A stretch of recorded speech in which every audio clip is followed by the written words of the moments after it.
हमारा देश दुनिया का सबसे महान देश है।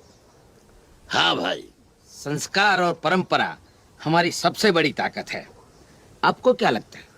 मैं नहीं मानता हमारा देश दुनिया का सबसे महान देश है, लेकिन ये जरूर मानता हूँ कि हमें काबिलियत है, ताकत है अपने देश को महान बनाने की। लेकिन इंपॉर्टेंट बात यह है कि यहाँ पर जाति के आधार पर भेदभाव किया जाता है। तुम तो ऐसा कह रहे हो जैसे जात पात, ऊंच नीच, छोटा बड़ा, अमीर गरीब सब हमरे बनाए हुए भाई। अरे वो तो शुरू से ही चल रहा है हमारे यहाँ, जाति धर्म वर्ण व्यवस्था। और सुनो, जो कभी नहीं जाती उसी को जाति कहते हैं। जो सदियों से चली आ रही है, जरूरी नहीं कि वो सही है। मैं कोई चश्मा फिट नहीं कर रहा, मैं सिर्फ वही कह रहा हूँ जो आप लोगों के बीच कुछ दिन रहकर मैंने महसूस किया, देखा। वो ये है कि हम लोग सिर्फ आपस में लड़ते रहते हैं, जबकि हमें लड़ना चाहिए अशिक्षा के खिलाफ, बढ़ती आबादी, भ्रष्टाचार के खिलाफ। हम में से हर कोई हर रोज गलियों में, सड़कों पे, कहीं ना कहीं यही कहता रहता है कि इस देश का कुछ नहीं होने वाला, ये देश बर्बादी की ओर बढ़ रहा है। अगर हम सिर्फ यही कहते रहे तो सचमुच एक दिन ये देश बर्बाद हो जाएगा। और इसके लिए आपको कुछ करना है, आपको भी, सिर्फ पंचों को नहीं, आप सब गांव वालों को।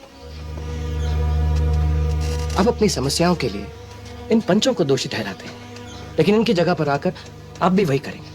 और ये बात मुझ पर भी लागू होती है। दलित ब्राह्मण को दोष देते हैं, ब्राह्मण कहते हैं दलित उनकी जाति को भ्रष्ट कर रहे हैं। लोहार और कुम्हार लाला के कर्ज को दोष देते हैं, जमींदार किसान को दोष देते हैं, लेकिन उनका हक नहीं देते। तो फिर हम महान कैसे हुए? गांव में दिक्कतें हैं तो हम सरकार की तरफ उंगली उठाते हैं, और वो किसी और की तरफ।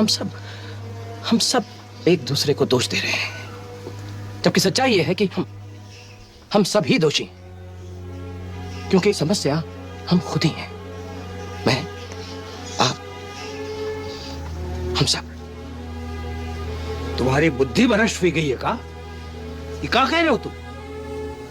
मैं सिर्फ इतना जानता हूं कि एक जुलाहा जिसने खेती बाड़ी करनी चाहिए, वो अपने परिवार को 2 वक्त की रोटी नहीं दे सकता, अपने बच्चों को शिक्षा नहीं दे सकता, बस उन्हें भूख से मरता हुआ देख सकता।